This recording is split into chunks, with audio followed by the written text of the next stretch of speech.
am Sandy Barker, president and co-founder of Gold Rush Cure Foundation. Welcome back to Rush Podcast. I was excited to launch our first episode of Rush Podcast. It was a glimpse into our family's personal story. It was a little raw and a little rough, but it gave you a glimpse of why we do what we do and how Gold Rush got started.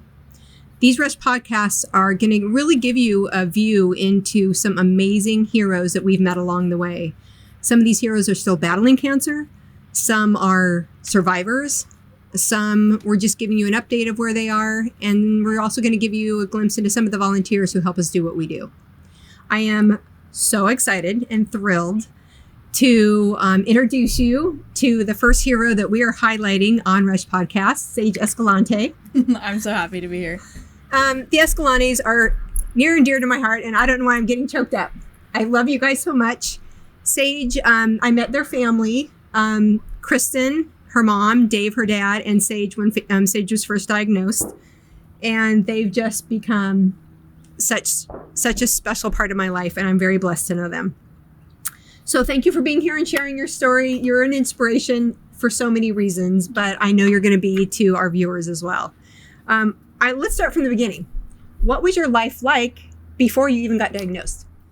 Well, I was in middle school. I had just started 6th grade, and I was playing professional club volleyball, and I was riding my bike every day to school. I was very active and in a lot of music classes and outside of school doing piano lessons and singing lessons, and just overall had a very busy schedule, middle school life. Normal stuff that kids do when they're, sports and activities and, all that kind of stuff. So what symptoms, you were diagnosed with a very rare sarcoma when you were 12. Mm-hmm. What symptoms led to it? And I mean, that's a lot. How did you deal with that at such a young age? Well, so the first symptoms that I had was major pain in my shoulder blade. I knew something was wrong the minute I felt pain, and the pain went on for months, and we didn't do anything about it because we had just thought, oh, it's from volleyball, overextending maybe, or something with the hitting of the ball. It was sports injury. Sports injury. And it got so painful that I couldn't sleep anymore. And I remember there was one day where it was so bad that I couldn't take a deep breath anymore, and it was so painful that it was shooting pain throughout my whole body, and I couldn't even breathe fully. And that's when I was like, I need to go to the doctor. And me saying that as a 12-year-old to my parents being like, we have to go to the doctor right now, was huge. And I think my parents got really freaked out when I said that, because I literally never gone to the doctor before. Didn't need to, had never gotten my blood drawn, had never even been to a hospital. And I was getting all these signals to go to the doctor, go now. And it was really, really scary. But I think that dealing with it at such a young age is made me, who I am right now, and kind of given me a pathway to how I want to view life.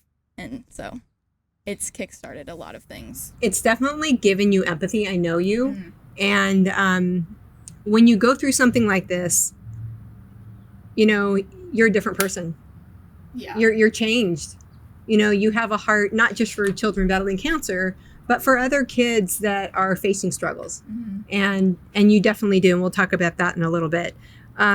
So what were your thoughts as you started treatment? I mean, that's a lot to go through at the age of 12. And also, what advice, now that you've been through it, it's in your rearview mirror, you're past it, what advice would you give other children and teens who are now facing that themselves?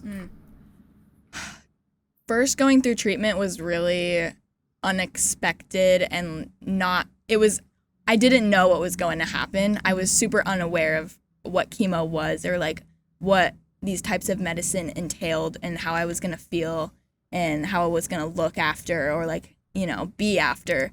And the first couple of rounds of chemo are easy on the body. They're not super intense until you get into it, and it's a cycle, and but I was okay the first couple rounds. And I think what helped me through that, and what I would give advice to other kids that are experiencing the beginning stages of it, is to just be positive and really not to think about the negative part of it and like thinking about all the issues that could happen or think about all the problems that could occur. You know, it's like my motto when I was in that moment was just focus on the now and what's going on now and try to help yourself and, you know, distract yourself, you know, do other things and that make you happy. And that's what I would say to people.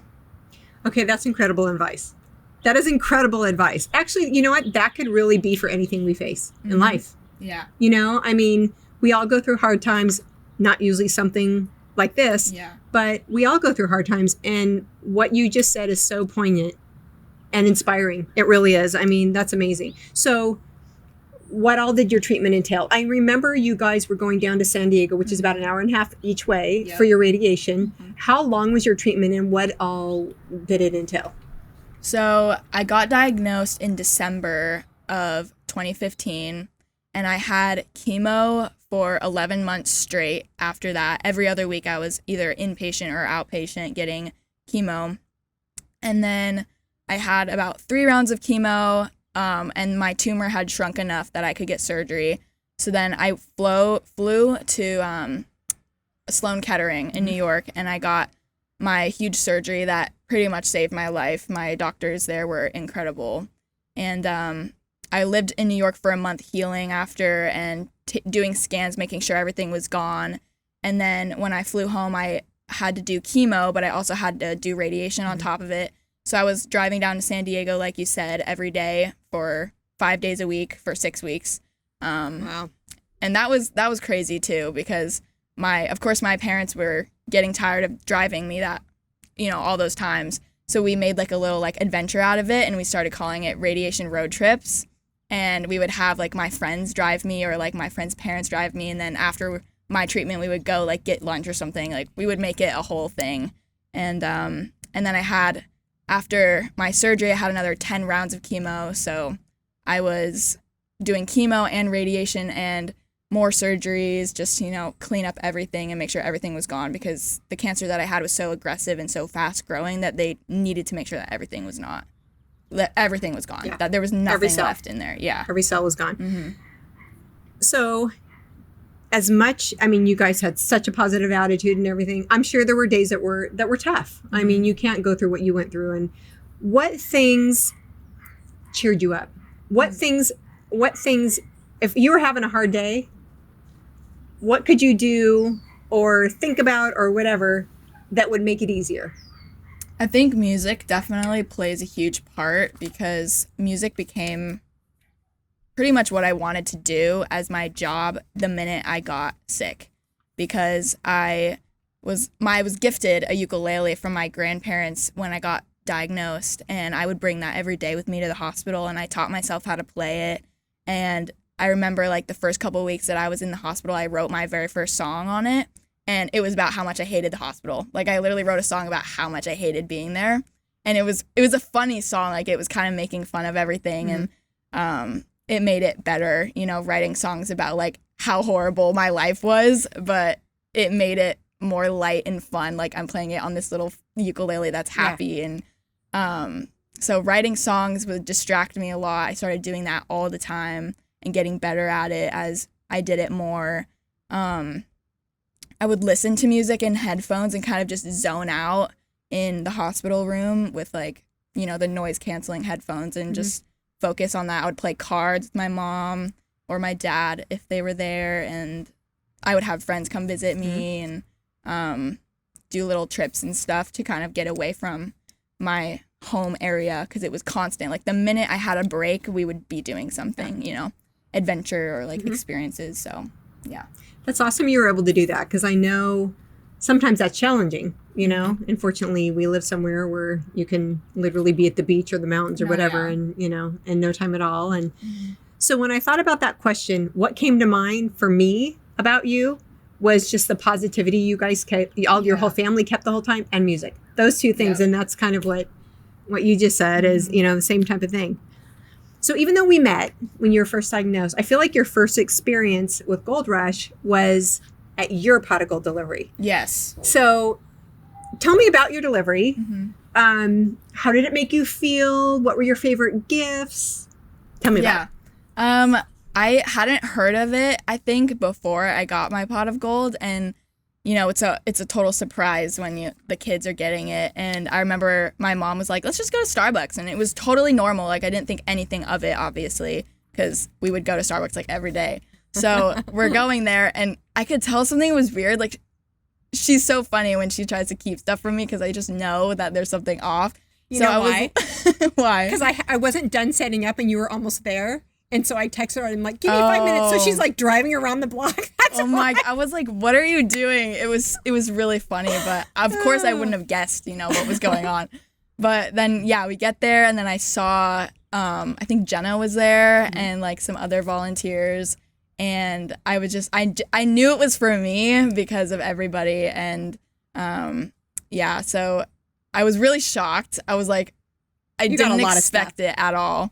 I got an electric ukulele, which, I used to play at my venues all the time if I had gigs. And it was, I used it all the time. Like, that's probably my most favorite thing that I got in it. And I got a bunch of recording equipment that I use still, and kind of just kickstarted a bunch of recording passions that I have for music, which I do way more now. And like, I'm recording an album and I have 2 singles, and it's all because I had got those things from you guys to kind of be like, if this is what you want to do, then you can do it yourself and not really need help from people. And so that helped me a lot with figuring out what I want to do as my job and in my future and stuff. So getting all those gifts, because I know there were a ton of them, did it just cheer you up? I mean, just to know that you're cared about, that someone shot for this stuff just for you because you are so special, and not because you have cancer, because that's not what a pot of gold's about. It's about letting you know that people care about you. No, yeah. It was very impactful, I think. I still talk about it to my friends and stuff, and how it affected me, and how I wanted to go and do this for other kids too, which I've done. And it's just, I loved how everyone put in so much work, and my mom was the one who was like, she loves music, like, get this, and this, and it happened, and it was really incredible. So you know what my favorite gift was in there that I got you? What?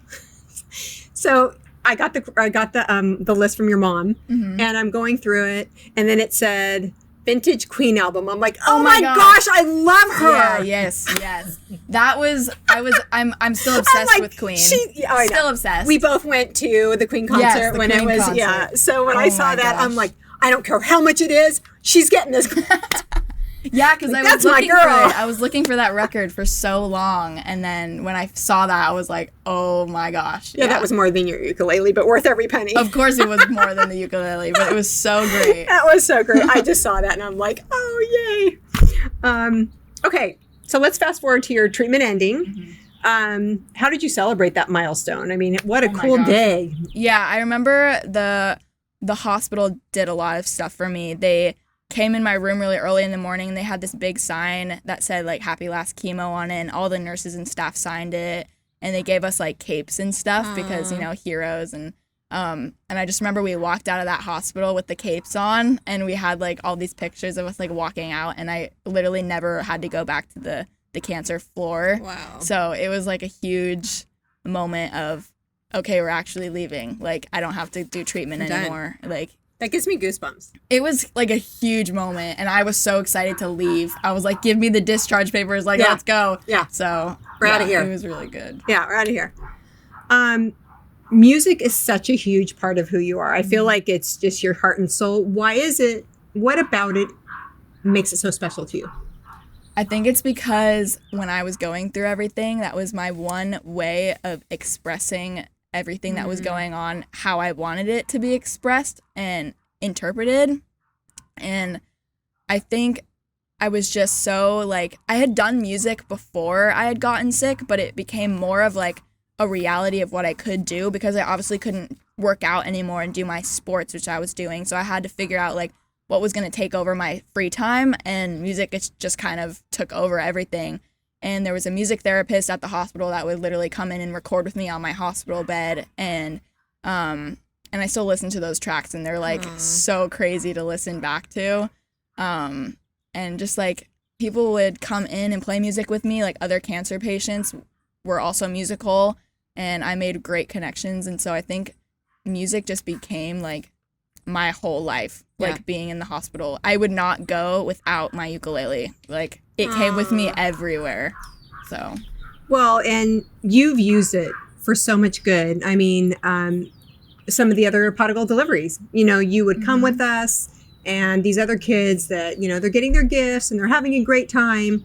You made their experience so much more fun and so much more memorable by staying and singing songs and just connecting with them. And it just made it so much more of a joyous occasion. And then our galas, you performed at the last several, and 200 people get to enjoy it. And it's just, you've taken your gift and just really used it, to bless other people with your, your talents and stuff. Okay, so update us on your musical career, where you are now, where you're planning on going, all that kind of stuff. So I'm a junior in high school right now, but I am planning on going to Berklee College of Music. That is my top school right now, which is in Boston. And I've been trying so hard to like get everything to get into that school, because it would be so awesome if I got the chance to go there. And then my second choice right now is Belmont in Tennessee, in Nashville. I love country music, and so I think that would be a great place for me to kind of get my way into the music industry. Boston's really good too for that too, so I would have no problem either way, being in one of those cities. And then currently right now I have 2 singles out on Spotify, Apple Music, iTunes, YouTube, whatever people have. I just try to get it on. Yeah.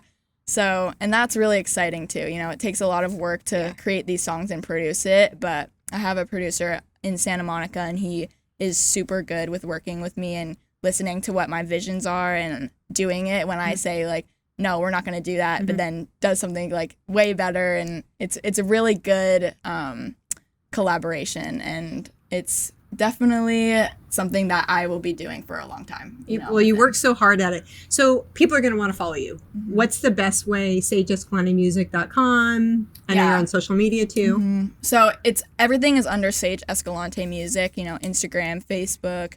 There's a website, and I have a TikTok too. TikTok is really raving right now. But everything is under Sage Escalante Music, so. Okay, so everybody can follow her on there. I want to ask you, we're going to wrap it up so we can hear you play, but your parents have been so supportive before you got sick, during your battle, afterwards with your music career. What would you like to say to them? Oh my gosh. They were my biggest supporters, still are, in everything that I do. They were there for me 100% when I was going through treatment, and they didn't show me that they were scared, even though I know that they were, and I know they were freaking out, but they tried to not show me any of their feelings towards it, and kind of just helped me get, like, I wouldn't have been able to do it if they weren't there. Like, there's cancer patients, kids that go through it with no parents, or that parents that work all the time, and that's definitely not what I had, and I'm very fortunate, so I'm very lucky to have them. And even with music right now, they're so supportive. My dad comes with me to all my gigs. Out. Yeah. He literally sets up all my gigs for me. I don't have to do anything.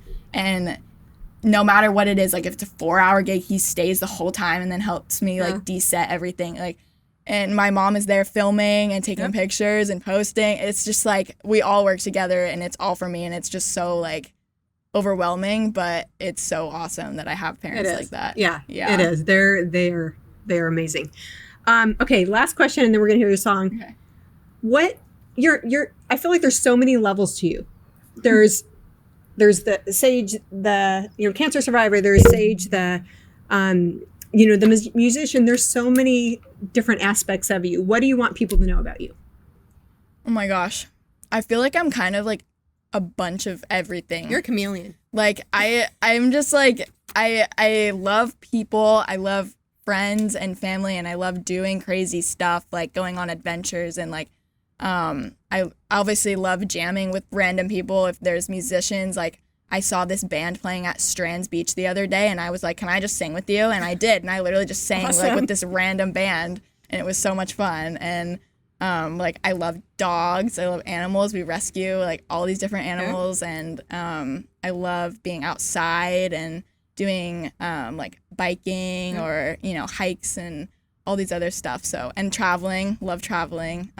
You really love enjoying life. Yeah, I'm literally just living my life because I couldn't for a year. Yeah. And so I'm getting everything back and doing things that I wanted to do and realize that I need to do it. Yeah. And you can. Life is short, so just go for it. So what song are you going to play for us? So I'm going to play Valerie by Amy Winehouse.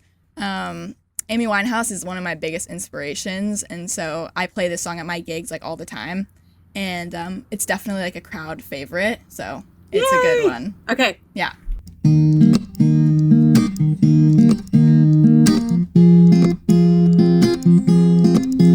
Well, sometimes I go out by myself and I look across the water, and I think of all the things what you're doing. In my head I paint a picture. Since I come home, well, my body's been a mess. I miss your ginger hair and the way you like to dress. Won't you come on over? Stop making a fool out of me. Why don't you come on over, Valerie? Valerie, Valerie, Valerie. Did you have to go to jail? Put your house up for sale? Did you get a good lawyer? Hope you didn't catch a tan. Hope you find the right man who'll fix it for you. And I ain't shopping everywhere. Change the color of your hair. Are you busy? And did you have to pay that fine that you were dodging all the time? I guess still dizzy. Since I come on home, well, my body's been a mess. I miss your ginger hair and the way you like to dress. Won't you come on over? Stop making a fool out of me. Why don't you come on over, Valerie? Valerie, Valerie, Valerie. Well, sometimes I go out by myself and I look across the water, and I think of all the things what you're doing. In my head I paint a picture. Since I come on home, well, my body's been a mess. I miss your ginger hair and the way you like to dress.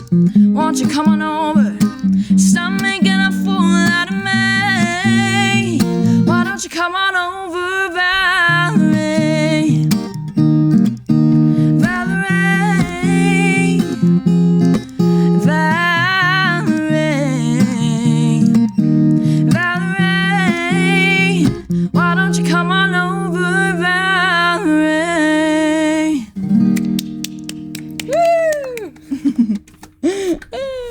Oh my gosh, you're amazing. I wish we had time to do a lot more songs, but we don't. So we're out of time. We have a lot more podcasts planned. We hope you'll join us for those. Please go by gorushcure.org to see what we're doing for the childhood cancer community, heroes, and families. Thank you so much. I love you. I'm so glad you were here. I really appreciate it. And thank you all for tuning in. Until next time. Bye-bye.